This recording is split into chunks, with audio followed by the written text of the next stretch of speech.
टेढ़ा करो इन्हू, टेढ़ा फोड़ो इन्हू करे दी। Kulwant Kaur wife of Sukhdev Singh. प्रधान जी टेढ़ा करो, टेढ़ा फोड़ो जी।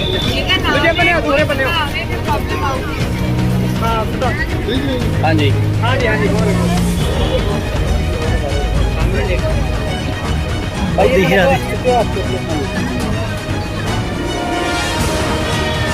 मोदी की फोटो लगा दी।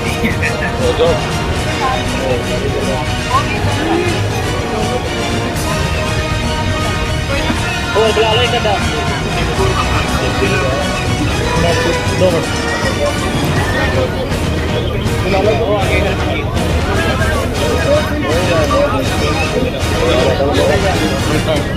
मैडम सीधा करके हाँ जी हो ओके जी। इधर इधर इधर इधर इधर कैमरे वाला है इधर।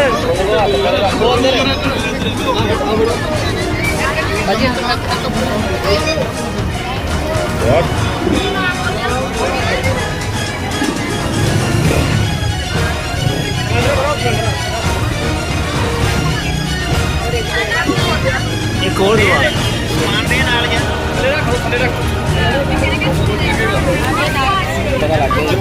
वो देखिए ग्रीश भाजी करो रोल।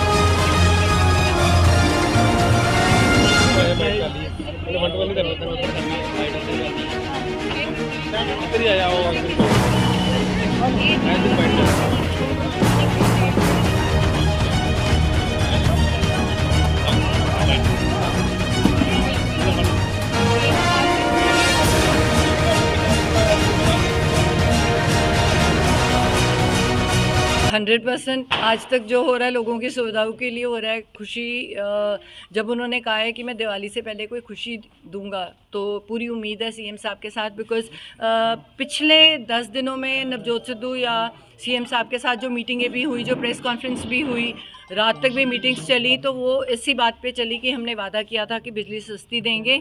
और जो हमने प्राइवेट कंट्रैक्ट साइन किए थे, देखो पहले क्या प्रॉब्लम आ रही थी कि कंट्रैक्ट टूट नहीं रहे थे, इनको लीगली बहुत मुश्किल होता है कंट्रैक्ट्स को तोड़ना। पर अब क्या था कि इनको कोला रखना पड़ता है कम से कम 1 महीने का, तो इन सब के पास कोला नहीं था। तो आज हमारे पास ये हक है कि हम ये पीपीए तोड़ सकें और हम उनसे ले सकें जो सस्ती बिजली दे रहे हैं। अब जो हमने आगे साइन करने हैं, जो चन्नी साहब ने बोला है, जिन कंपनी से वीनू प्रसाद जी ने बात की है, वो 2 रुपये 60 पैसे 2 रुपये 70 पैसे में देने को तैयार है। तो ये उम्मीद है कि अगर इतना हो गया तो मैक्सिमम हमसे 5 रुपये ले लेंगे।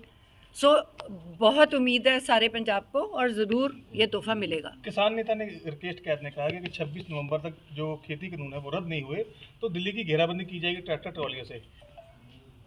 देखो मैं ये मन में ज़रूर रहता है कि कोई भी इंसान को चोट ना पहुँचे। कई बारी हम ऐसे डिसीजंस कह तो देते हैं। मोदी साहब को तो सबसे पहले तो मोदी साहब को चाहिए कि प्रधानमंत्री हैं देश के, सारे देश के किसान इकट्ठे होके, मैं हैरान हूँ कि 1 साल तक तुम अपने किसानों को समझा ही नहीं पाए कि उन कानूनों में फ़ायदा क्या है। जब सारा किसान कह रहा है कि हमें इसमें फ़ायदा ही कोई नहीं है तो आपको रद्द करने में हर्ज क्या है।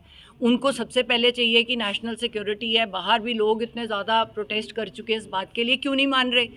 मतलब तुम वहाँ जाके उनसे बात तो करो, तुमने तो वार्तालाप ही तोड़ रखी है।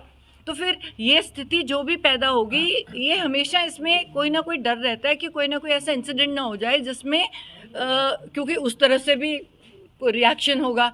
तो ये बिल्कुल नहीं होना चाहिए कि कोई पर्सनल लॉस हो। पहले ही किसान बहुत ज़्यादा सफ़र कर चुके हैं। मैं तो हाथ जोड़ के यही विनती कर सकती हूँ अमित शाह जी को और मोदी जी को और उनके एग्रीकल्चर मिनिस्टर को कि काइंडली वहाँ जाएं और उनको समझाएं और फार्म लॉज को रद्द कर दें फ़िलहाल के लिए, और उसके बाद आराम से बैठें। जो नए लॉज बनाने हैं किसानों के साथ, आप बिना किसानों को साथ बिठाए लॉज उनके लिए कैसे बना सकते हो। आप डॉक्टर्स के लिए बनाते हो तो डॉक्टर्स ही बनाते हैं ना, साथ में बैठते हैं आईएमए के डॉक्टर्स। तो आप किसानों के साथ बैठो और उनको पूछो कि आपका फ़ायदा किस में, नहीं तो आप समझाओ कि आपको कैसे फ़ायदा है। अब ये मुझे कहेंगे कि तो ये छोटी सी जगह है, यहाँ पे तू ये चीज़ उगा ले जो मैंने सुनी भी नहीं है और तू उस देश में बेच दे, तो ये तो पॉसिबल नहीं है ना। देखो मीटिंगों का सिलसिला जो बंद है, हाँ, उसके वो बाद में शुरू नए पंजाब की बात कर रही है बीजेपी की, हम नया पंजाब में नया नारा लाने की बात कर रही है, तो कैसा लग रहा है कि वो क्या सियासत करने की बात चल रही है? देखो बीजेपी का तो फ़िलहाल एग्जिस्टेंस ही ख़त्म है और जितनी देर उन्होंने लगाई है तो बहुत ही दुर्भाग्यपूर्ण है। और मैं चाहती नहीं ऐसी सरकार किसी भी देश में, मैं कहती हूँ भगवान करे ऐसी सरकार कभी किसी देश में ना आए कि जहाँ पे प्रजा सालों साल बैठी हो सड़कों पे और इंसान बात करने को तैयार ना हो। तो अभी वो जो कुछ भी लेके आए, क्योंकि देखो लोगों की सरकार होती है, लोगों के चुने हुए नुमाइंदे हो तुम, और कुछ नहीं हो। तुम सरकारी नौकर भी नहीं हो कि सरकारी फीस ले रहे हो और वो कर रहे हो, लोगों के चुने नुमाइंदे हो। वैसे जैसे चढ़ाया है वैसे उतार भी देंगे, ठीक है ना। बात सुननी चाहिए किसान की।